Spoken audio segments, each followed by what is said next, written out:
가짜뉴스 방지법이냐, 언론 재갈 물리기법이냐, 논란 속에 언론중재법이 운명의 날을 앞두고 있습니다. 내일 본회의를 앞두고 오늘 열린 법사위 회의에서 민주당은 일사천리 통과를, 국민의힘은 저지를 천명하고 있습니다. 진보정당인 정의당은 언론중재법 처리에 반대 입장을 밝히고 나섰는데요. 정의당 장혜연 의원과 함께 이야기 나눠보겠습니다. 의원님 나와 계시죠? 네, 안녕하십니까. 예, 안녕하십니까. 앞서 말씀드린 대로 언론중재법 개정안을 두고는 여야 시각이 첨예하게 갈리고 있습니다. 정의당 의원들 기자회견을 조금 전에 열고 반대 입장을 밝혔거든요. 일단 정의당이 지금 현재 민주당이 추진하는 법안에 대해서 어떤 입장을 가지고 있는 겁니까? 네, 정의당에서는 지금 민주당이 강행하고 있는 이 언론중재법에 대해서 굉장히 우려를 표명하면서 이번 국회가 아니라 정기국회에 어떤 특위를 국회 차원에서 꾸려서 제대로 된 법안을 만들어서 추진해야 된다라고 하는 입장을 가지고 있습니다. 네. 왜냐하면 기본적으로 이 민주당이 추진하고 있는 개정안의 내용이 민주당의 주장과는 달리 이 국민들이 보고 있는 가짜뉴스 피해하고는 거의 상관없는 법안이기 때문입니다. 그러니까 언론중재법이라고 하는 법안 자체가 기본적으로 실제 언론으로부터 피해를 입은 시민들을 구제하는 법인데요. 네. 국민들이 생각하고 계시는 가짜뉴스는 사실상 많은 부분을 언론사가 생산하지 않고 있습니다. 그렇기 때문에 기본적으로 이 법안의 취지와 실제 내용이 상당히 다르다라고 보고 있습니다. 예, 가짜뉴스 자체가 사실상 언론사가 생산하지 않는 경우가 많다. 그렇다면 가짜뉴스를 생산하는 주체가 어디라고 보시는 건가요? 다양한 미디어가 지금 네. 인터넷과 디지털 시대가 된 이후에 상당히 난립하고 있고, 물론 일부 그런 피해가 언론사의 보도를 통해서 또 만들어지고 있기 때문에 네. 그런 피해를 구제하는 것은 굉장히 중요하다라고 생각을 합니다. 네. 근데 지금 민주당에서 추진하고 있는 내용은 그런 언론 보도에 의한 시민 피해를 더 잘 구제하는 법안도 아닙니다. 오히려 시민들보다는 어떤 정치 권력을 갖고 있는 사람들이나 기업에서 권력을 가지고 있는 사람들이 어떤 언론 보도, 자신에게 우호적이지 않은 언론 보도를 봉쇄할 수 있는 조항을 악용될 수 있는 그런 내용을 담고 있기도 합니다. 예, 그렇다면 오늘 민주당이 통과시키려는 그 개정안 중에 가장 문제가 될 수 있는 부분이 바로 그런 부분이라고 보고 계시는 겁니까? 네, 맞습니다. 소위 징벌적 손해배상이라고 많이들 알고 계실 텐데요. 사실상 권력을 견제하는 그런 봉쇄 소송으로 악용될 소지가 아주 크다, 이렇게 많은 부분에서 반복적으로 비판하고 있다고 생각합니다. 예, 그 징벌적 손해배상 자체에는 반대를 하고 계시는 겁니까? 아니면 자체는 나쁘지 않지만 관련 내용이 좀 더 구체화돼야 된다는 이야기이신 겁니까? 시민들의 언론 피해를 구제할 수 있는 여러 가지 방안 중에 하나로 징벌적 손해배상 혹은 배액배상제라고 하는 표현이 좀 더 정확할 텐데요. 그런 방안을 도입하는 것은 얼마든지 검토할 수 있다고 생각합니다. 예, 그 징벌적 손해배상 자체에는 반대하지 않으시는 거군요.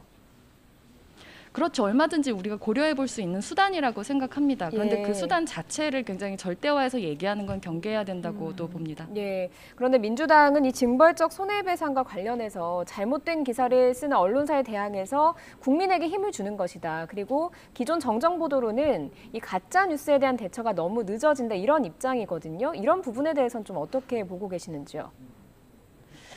저는 좀 말장난이라고 생각하고요. 국민들이 가장 선호하고 있는 언론에 의한 피해 구제 방식은 정정보도와 반론보도입니다.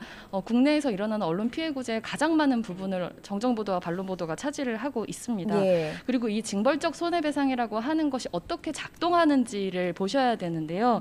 기본적으로 이 징벌적 손해배상은 예방적인 조치를 말하는 겁니다. 징벌적 손해배상을 당하고 싶지 않다면 애초에 허위 보도를 하지 말아라, 이런 건데요. 네. 근데 이 징벌적 손해배상의 대상으로 삼고 있는 어떤 이 고의 중과실 추정 조항이 담고 있는 내용이 너무나 포괄적이기 때문에 사실 정확하게 어떤 행위를 예방하겠다는 건지가 정확하지 않습니다. 그래서 예. 말하자면 아무리 조심한다고 하더라도 기자들이 운이 나쁘면 어떤 이런 징벌적 손해배상이 될 수 있는, 벌을 받을 수 있는 구조이기 때문에 어떤 정말로 시민들의 피해를 예방할 수 있다기보다는 어떤 언론에게 권력자들의 눈치를 봐라, 이런 사인으로 작용할 수 있는 여지가 더 크다고 저는 생각합니다. 그러면 용기 있게 기사를 쓰는 경우가 좀 줄어든다. 그러니까 언론의 자유가 좀 침범된다라고 보고 계시는 건지요?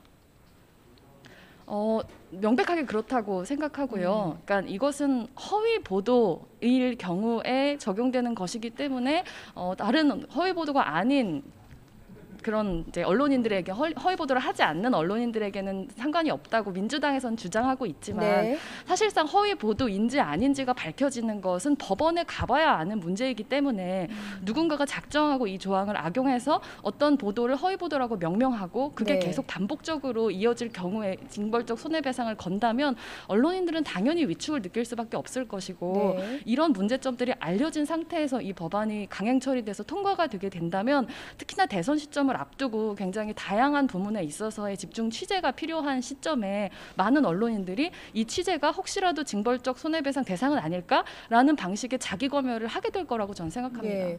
그런데 민주당은 언론중재법이 통과되더라도 6개월 뒤에 시행이 되기 때문에 대선에는 영향을 미치지 않는다라는 입장이기도 하거든요.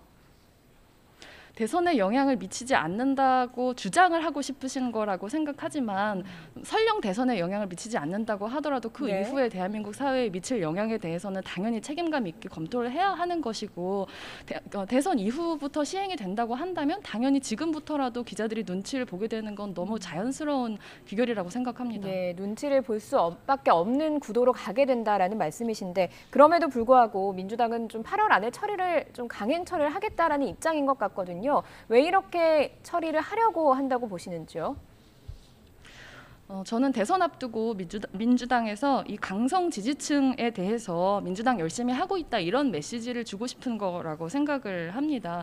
하지만 그렇다고 해서 사실상 언론의 퇴행을 부르는 법을 언론 개혁으로 포장하는 것은 있을 수 없는 일이고요. 오히려 그런 행동들이 전체 국민들에게 굉장히 공감대를 점점 더 얻지 못하게 될 거라고 생각합니다. 예, 그런데 여야 구도로만 보면요. 법사위와 본회의를 강행할 경우에는 막을 수가 사실상은 없거든요. 민주당이 만약에 끝내 강행 처리를 한다면 정의당은 어떻게 좀 대처를 하실 계획이신지요? 어쨌든 지금 법사위에서 논의가 계속 되고 있는 상황이기 때문에 최선을 다해서 항의를 표시하고 이것을 하지 말자는 것이 아니라 하더라도 정기국회에서 어차피 9월이 되면 시작이 될 것이기 때문에 충분히 논의를 해서 네. 모두가 동의할 수 있는 최대한 합의할 수 있는 안을 만들자고 하는 것이기 때문에 끝까지 노력을 할 거고요. 만약에 본회의에서 강행을 하게 된다면 필리버스터라도 불사하겠다. 정의당은 이런 마음입니다. 네, 필리버스터라도 불사를 하겠다라는 입장이신 거군요.